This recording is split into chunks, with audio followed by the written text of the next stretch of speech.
Alhamdulillah wassalatu wassalamu ala Rasulillah amma ba'd. Para pemirsa yang kami hormati dan mudah-mudahan dimuliakan oleh Allah Subhanahu wa taala.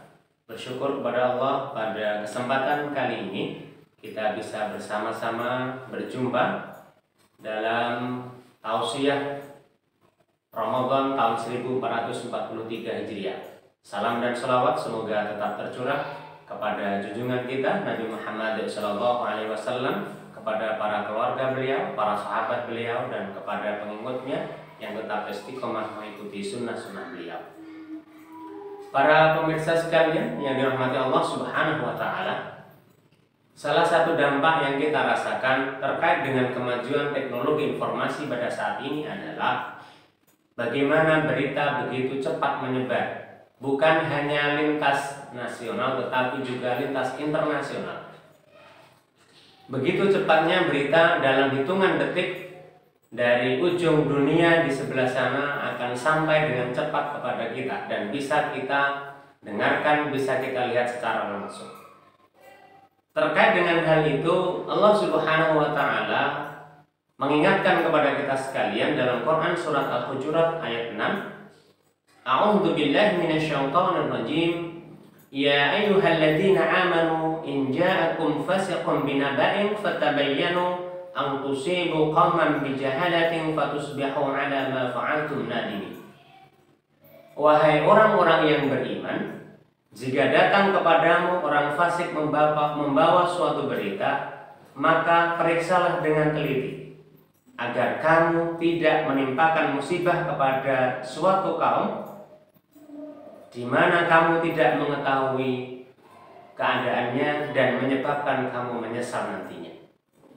Ini merupakan ayat yang diturunkan oleh Allah Subhanahu wa taala untuk mengingatkan kepada kita sekalian agar kita selaku orang-orang yang beriman senantiasa bertabayun, klarifikasi terhadap suatu berita yang datang kepada kita. Kalau kita lihat asbabul nuzul dari ayat ini adalah yaitu ketika ada seseorang yang bernama Al-Harith ibn Dirar. Beliau menghadap kepada Rasulullah SAW ketika beliau belum masuk agama Islam. Kemudian oleh Rasulullah SAW, Al-Harith ibn Dirar diserukan oleh Rasulullah untuk masuk agama Islam. Kemudian Al-Harith ibn Dirar menyanggupinya, kemudian dia disyahadat oleh Rasulullah SAW, kemudian dia masuk Islam. Setelah dia masuk Islam, maka oleh Rasulullah SAW dia diperintahkan untuk membayar zakat, kemudian mengajak kaumnya yaitu Bani Mustalik untuk masuk Islam dan juga membayar zakat. Maka seruan Rasulullah SAW ini dipenuhi oleh Al-Harith ibn Dirar dan disepakati bahwa pada suatu ketika nanti setelah saatnya, setelah zakat terkumpul, maka akan diambil oleh utusan Rasulullah SAW. Nah, maka kemudian Al-Harith pulang kepada kaumnya, yaitu Bani Mustalik, untuk mengajak mereka masuk agama Islam. Setelah itu kemudian mengumpulkan zakat yang nantinya akan diambil oleh utusan Rasulullah SAW. Ketika sudah dinanti beberapa saat, ternyata sesuai dengan waktu yang disepakati, utusan dari Rasulullah SAW tidak kunjung datang kepada Al-Harith dan kaumnya di Bani Mustalik. Kemudian Al-Harith karena merasa punya hutang janji kepada Rasulullah, dia berangan-angan apakah Rasulullah SAW merasa marah kepada saya. Karena biasanya Rasulullah SAW itu selalu menepati janjinya, tidak pernah menyelesaikan janji. Tapi ini sampai batas waktu yang telah ditentukan, ternyata utusan dari Rasulullah SAW belum kunjung datang. Kemudian Al-Harith dan beberapa temannya berinisiatif untuk mendatangi Rasulullah SAW di Madinah. pada saat yang bersamaan ternyata Rasulullah SAW mengutus Walid ibn Uqbah untuk pergi ke Al-Harith dan kaumnya Bani Mustalik untuk mengambil zakat. Setelah di tengah perjalanan ternyata Walid bin Uqbah itu memutuskan karena ada rasa takut untuk tidak jadi datang ke Bani Mustalik. Kemudian dia kembali kepada Rasulullah SAW, tetapi berita yang disampaikan kepada Rasulullah berbeda dengan aslinya. Apa? Bahwa Al-Walid bin Uqbah mengatakan bahwa Al-Harith beserta kaumnya tidak mau mengeluarkan zakatnya.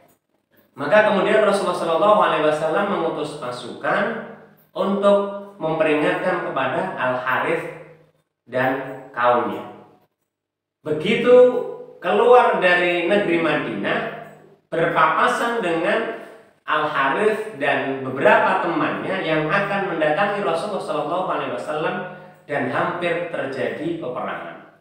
Maka kemudian Al-Harith bertanya kepada pasukan itu, untuk apa engkau mendatangi? Maka pasukan itu mengatakan bahwa kami mendatangi Anda untuk memperingatkan kepada Anda terkait dengan kewajiban membayar zakat. Maka kemudian Al-Harith menyampaikan bahwa dia sendiri yang akan mengatakan kepada Rasulullah SAW terkait dengan hal itu.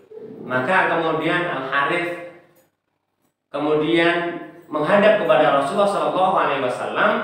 Dia menceritakan bahwa Al-Walid bin Uqbah belum pernah menemuinya, dan dia bersumpah demi Allah bahwa tidak ada utusan yang menemuinya di Bani Mustalik. Nah, kemudian dari situlah turun ayat dari Quran surat Al-Hujurat ayat 6 ini. Dari asbabul nuzul ayat tadi bisa kita petik beberapa kesimpulan, beberapa hikmah. Yang pertama, bahwa ketika ada berita yang kita memang tidak tahu benar atau berita itu dari mana sumbernya, maka kita jangan kemudian langsung menyampaikan berita itu kepada orang lain.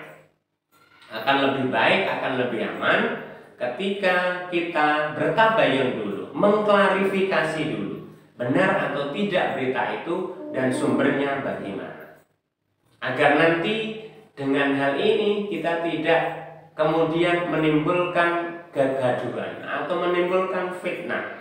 Nah, maka dalam hal ini ada kata-kata yang bijak mengatakan saring sebelum sharing. Jadi kita berusaha untuk mengklarifikasi dulu bagaimana berita itu sampai kepada kita, kemudian dari mana sumbernya, apakah benar isi berita itu, dan lain sebagainya. Yang kedua, sebagai orang-orang yang mukmin, bijaklah dalam kita menyampaikan berita kepada orang lain, karena kita harus bisa menahan diri, bisa mengendalikan diri kita. Jangan sampai nanti orang lain itu terganggu dengan apa yang kita lakukan. Dalam sebuah hadis Nabi SAW mengatakan, al-muslimu man salima muslimina min lisanihi wa yadihi. Yang dikatakan layak dikatakan sebagai seorang yang muslim adalah man salimal muslimi, orang yang menyelamatkan muslim yang lain, min lisanihi wa yadihi, dari gangguan lisannya dan dari gangguan tangannya. Maka begitu banyaknya berita yang tersebar di media sosial saat ini, dan kita perlu bijak untuk bagaimana mengelola dengan baik. Kita kendalikan pikiran kita, kita kendalikan mulut kita kendalikan tangan kita, agar jangan sampai nanti akibat ulah perbuatan kita orang lain merasa terzalimi, orang lain merasa difitnah, orang lain merasa diperlakukan dengan tidak baik akibat perbuatan kita. Makanya kita perlu berhati-hati, apalagi menghadapi kondisi yang sekarang ini banyak berita-berita hoax. Marilah kita lebih bijak menggunakan media sosial dengan baik-baiknya. Ketika ada berita yang datang kepada kita, perlu kita tabayun, perlu kita klarifikasi dari mana sumbernya, apakah memang benar isi beritanya, baru nanti kalau memang sudah benar-benar berita itu valid, kita sampaikan kepada orang lain, asalkan apa, berita itu tidak ada unsur kebencian, tidak menimbulkan fitnah, tidak menimbulkan kegaduhan, tidak menyebabkan tercerai-berainya ukhuwah Islamiyah di antara kita, apalagi menyebabkan orang lain merasa difitnah. Demikian sedikit yang kami sampaikan pada pagi hari ini, mudah-mudahan bermanfaat. Banyak kekurangan kekhilafan mohon maaf. Hadanallah wa iyyakum ajma'in. Assalamualaikum warahmatullahi wabarakatuh.